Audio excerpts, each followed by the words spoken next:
भदोही लोकसभा 78वीं से टीएमसी प्रत्याशी रहे ललितेश पति त्रिपाठी ने बीजेपी सांसद विनोद बिंद के खिलाफ हाईकोर्ट में याचिका दाखिल की। ललितेश पति त्रिपाठी ने कहा कि किसी अन्य दल का सदस्य रहते हुए भाजपा के चुनाव चिन्ह पर 78 भदोही लोकसभा से उम्मीदवार बनकर डॉक्टर विनोद कुमार बिंद ने संविधान की 10वीं अनुसूची और लोक प्रतिनिधित्व अधिनियम 1951 के नियमों का उल्लंघन किया है। इसी आधार पर टीएमसी के भदोही प्रत्याशी रहे ललितेश त्रिपाठी ने इलाहाबाद उच्च न्यायालय के नियमों के अनुसार रजिस्ट्रार जनरल के समक्ष एक चुनाव याचिका प्रस्तुत कर ये मांग की है कि 78 भदोही लोकसभा निर्वाचन क्षेत्र से सांसद के रूप में डॉक्टर विनोद कुमार बिंद का निर्वाचन अमान्य घोषित किया जाए। 2024 लोकसभा चुनाव को लेकर पिटीशन दाखिल की गई आपकी तरफ से हाईकोर्ट में, किस तरह की पिटीशन है ये? हम लोग ने जो राजनीति में धीरे धीरे भ्रष्टाचार व्यापक तौर पर फैलते जा रहा है, उसके खिलाफ हम लोग ने ये पिटीशन दाखिल की है।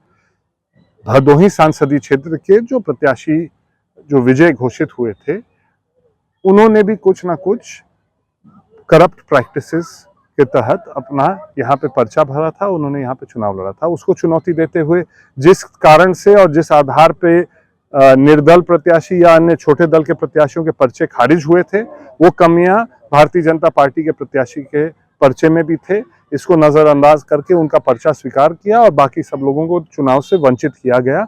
इन सब चीजों को लेके माननीय उच्च न्यायालय के सामने हम लोगों ने एक याचिका इलेक्शन पिटीशन दाखिल की है और मुझे पूरा भरोसा और यकीन इस देश की न्यायपालिका पे है कि जब कानूनी लड़ाई होगी, तर्क पे लड़ाई होगी और सबूत और साक्ष्य के साथ लड़ाई होगी, तो निश्चित रूप से ये आयोग घोषित होंगे और अयोग्यता के साथ इनकी सदस्यता भी जाएगी और 6 साल के लिए किसी पद को सुशोभित करने की स्थिति में नहीं रहेंगे। ये मुझे भरोसा है। क्यों लगता है कि आपको कि जो भारतीय जनता पार्टी के प्रत्याशी इन्होंने घपलेबाजी से नामांकन किया?